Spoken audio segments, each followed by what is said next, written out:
This day in Sioux Falls history.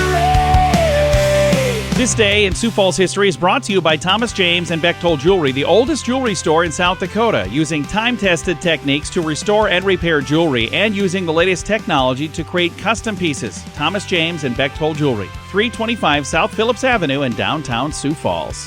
It was on this day, July 19, 1935, a total of 54 men are hospitalized in an open brawl outside of the facilities at John Morrell's packing house. These events have become known as Bloody Friday. It's 1935, right in the grips of the Great Depression. Even Sioux Falls was beginning to feel the pressure of dropping prices and wages. John Morrell at the time was a key to Sioux Falls and to a certain degree South Dakota's economic stability, directly employing nearly 2,000 men in Sioux Falls and servicing agriculture operations throughout the entire state. Back in March of 1935, a three-day sit-down strike was instituted to demand a guaranteed 28-hour work week and seniority rights. After much posturing and a declaration of martial law accompanied by the calling of the South Dakota National Guard by the governor, peaceful agreements were made, and 29 men who played a part in organizing the revolt were fired. When the terms of the agreement were not immediately enacted by management and Morrell's refusing to heed the call by regional, state, and eventually federal union boards to reinstate the 29 men that had been fired, a second strike was initiated on July 18th.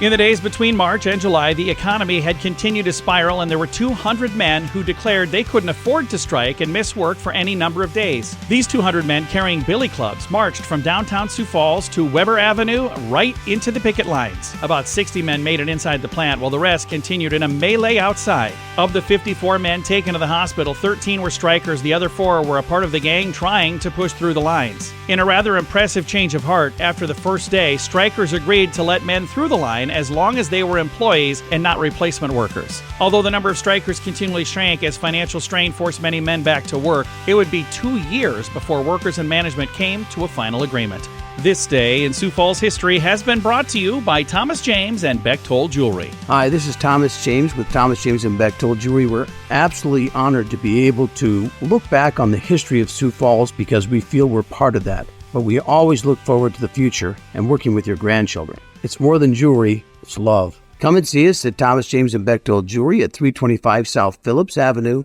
downtown Sioux Falls.